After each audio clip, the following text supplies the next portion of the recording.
अब मुझे बताइए, वंदे मातरम और भारत माता की जय कहने से क्या पेट्रोल सस्ता मिल जाएगा?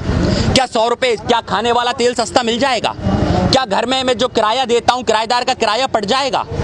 फिर कैसे चलेगा ये देश? अर्थव्यवस्था से मैं एक सलाह देना चाहता हूं, अगर मोदी सरकार को झुकाना है तो मैं सबको ये सलाह दूंगा देश के अंदर, अगर मेरी आवाज जन जन तक पहुंच जाए, अगर आपको सरकार को घुटनों पे लाना है तो पता है आपका ही बैंकों में पैसा रखा है जिस पर कॉर्पोरेट जगत अय्यासियां कर रहा है, अपने लोन माफ करवा रहा है, आपका पैसा डुबा रहा है, और जैसे जैसे बैंकों को निजी कर रहे हैं, डर है कल आपका पैसा बैंकों में से गायब हो जाएगा, आप कुछ नहीं कर पाएंगे। सर, पूरे दिल्ली के आसपास बड़े आंदोलन चल रहे हैं किसानों के, बाकी और राज्यों में भी चल रहे हैं, लेकिन बीजेपी बड़े मजे से चुनाव लड़ती जा रही है। क्या उसको डर नहीं है अपने वोट बैंक खो जाने का? किसानों का जो बड़ा वोट बैंक है, कैसे कह सकते हैं ऐसे पाखंडियों के विषय में? क्या कह सकते हैं, मुझे तो समझ में नहीं आता।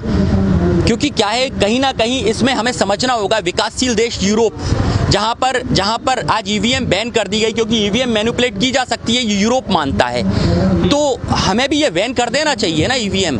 कहीं हो सकता है ईवीएम में मैनिपुलेशन करने का उनका मन हो सकता है, तो ईवीएम के जरिए वो जीत हासिल कर सकते हैं। क्यों नहीं कर सकते? क्या देवबंद इसका उदाहरण नहीं है? देवबंद में 95% मुसलमान थे, जहां से कभी आज तक जिंदगी में बीजेपी नहीं जीती, जहां से 200 से ऊपर वोट नहीं पड़े बीजेपी को, और वहां सीट एक तरफा निकल जाती है। सर, आम आदमी ईवीएम के खिलाफ बोल रहा है बड़े आराम से, लेकिन जो आराम से नहीं, पूरे मन से, जो बड़ी पॉलिटिकल पार्टीज है, चाहे विपक्ष हो चाहे और विपक्षी पार्टियां राज्यों में सत्ता पक्ष के अलावा, वो कहीं इसका विरोध करती नहीं दिखती सड़क पर, क्योंकि उनको भी वो व्यवस्था चाहिए ना। उनने मोदी जी से सीख लिया कि 70 साल की कमाई 7 वर्ष में उड़ाई, आज मोदी ने 7 वर्ष में सब उड़ा दिया।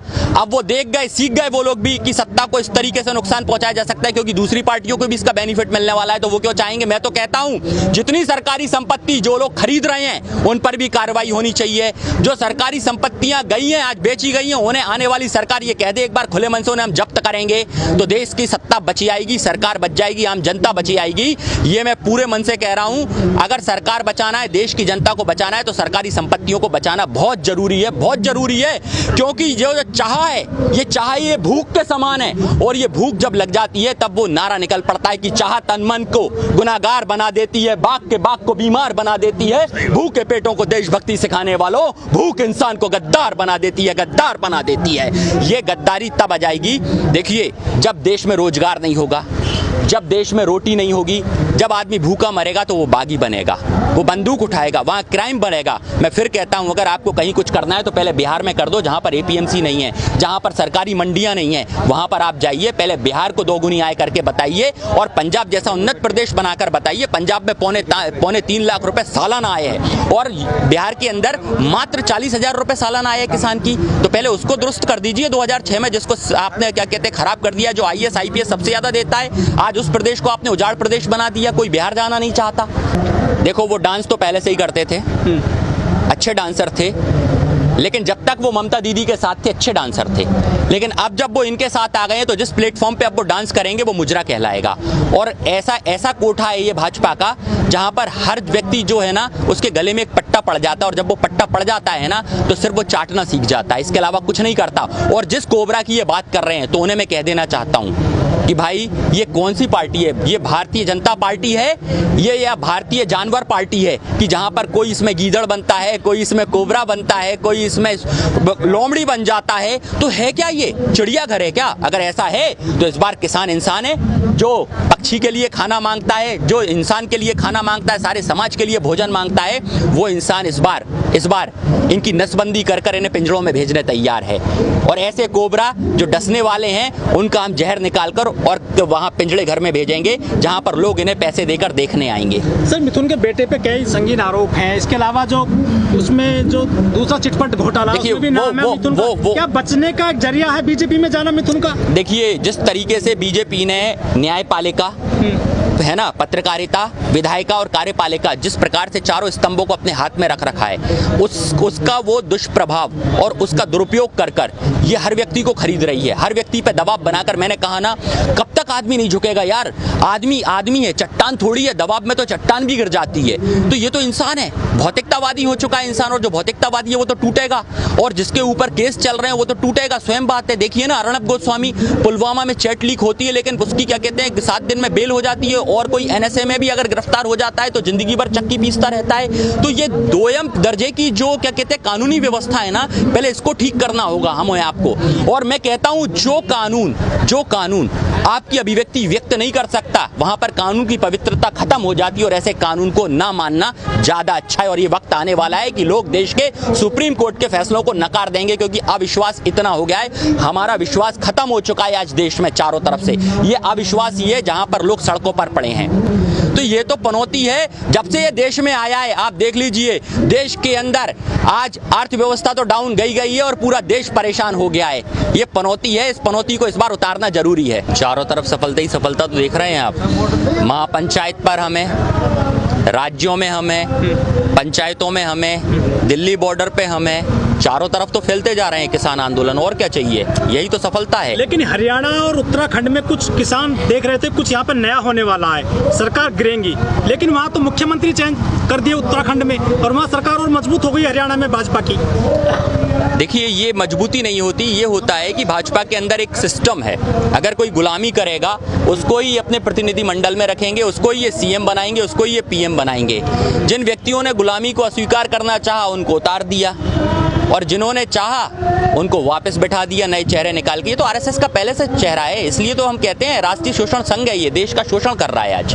मैं उन लोगों को ये कहूंगा जो लोग नारी सम्मान के नाम पे बड़ी बड़ी बातें करते हैं, बड़ी बड़ी बातें हाँकते हैं, आज उनको देखना होगा कि एक नारी से लड़ रहा है पूरा का पूरा BJP और पूरी की पूरी सरकार एक नारी से लड़ रही है और एक नारी ने चक्के चटा रही है। कितनी बड़ी बात है एक नारी से, क्योंकि आप वहां जाकर जब जय श्री राम का नारा बुलंद कर देते हैं तो इसका मतलब है आप नारी का अपमान कर देते हैं, क्योंकि सीता को साथ रखकर जय सीताराम बोलना चाहिए, ना कि जय श्री राम। तो ये लोग पाखंडी लोग हैं, ये पाखंडवाद की कोख में चले जाते हैं। कभी राष्ट्रवाद, यार राष्ट्रवाद होता क्या है, जहां राष्ट्रीयकरण किया जाए।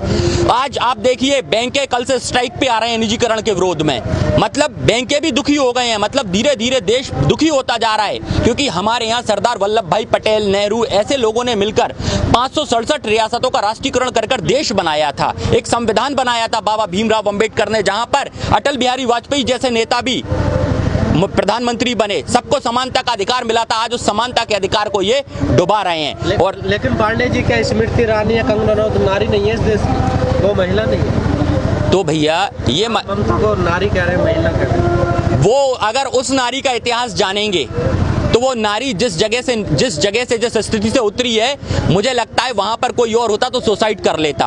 हर व्यक्ति जानता है ममता दीदी के साथ क्या हुआ था, और आज उनने आज का उदाहरण पेश किया है कि कोई व्यक्ति इतना परेशान होने के बाद भी मुख्यमंत्री बनकर आज चप्पलों में चलती हैं, सादा धोती पहनती हैं। अगर स्वदेशी देखना है किसी को तो ममता दीदी के रूप में आप स्वदेशी के रूप में दे सकते हैं, बाकी गाल बजाने वाले बहुत लोग हैं स्वदेशी के नाम पे जो चल रहे हैं देश में। पांडे जी आपने भी बात करी है चप्पल वाली, एक कार्टून आ गया है मीडिया में, वो ममता बनर्जी यहाँ हवाई चप्पल पहने हुए हैं और एक भगवाधारी उनकी चप्पल पे पैर रखता है और उनकी चप्पल टूट जाती है।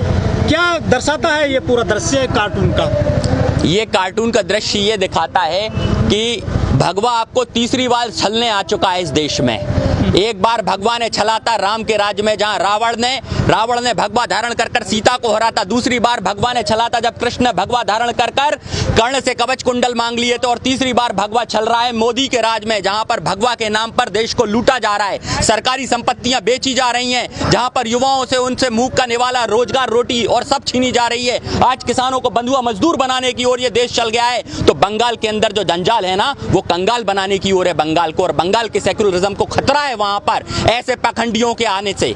समझना होगा वहां के लोगों को, जो व्यक्ति एक नारी को हराने के लिए लगे हैं वो नारी का आप सम्मान नहीं कर सकते। मुझे तो यूपी के जो बाबा योगी है ना, वो मानसिक रोगी है, वो इतना बड़ा मानसिक रोगी है कि जो वहां पर जाकर नारा दे रहा है बेटी बचाओ, जिसको पता होना चाहिए उसके शासनकाल में ही बेटी बचती नहीं है, आधी रात को बेटी जला दी जाती है, रेप हो जाता है, इसके बाद बेटी असुरक्षित है यूपी में, जातवाद की बू आने लगी है यूपी में। ऐसा यूपी जैसा अगर प्रदेश अगर ये जाएंगे और बंगाल को बनाएंगे तो मुझे नहीं लगता बंगालियों को ये समझ आएगा, क्योंकि बंगाली सेक्युलरिज्म को बहुत अच्छे समझते हैं, क्योंकि ये वो जगह है जहां से नेताजी सुभाष चंद्र बोस निकलते हैं, रविंद्रनाथ टैगोर निकलते हैं। नेताजी सुभाष चंद्र बोस जिन्होंने देश का राष्ट्रीयकरण किया था। उन्होंने भी देश का राष्ट्रीयकरण करा था और आज़ाद हिंद फौज का हमें अता पता नहीं है। उन नेताजी के जहां पर 60% मुसलमान होते थे उनके उसमें फौज में और 40% हिंदू थे, तो एक जबरदस्त उदाहरण था नेताजी की फौज। तो यार उन नेताजी के देखो, नेताजी का एक नारा था जय हिंद।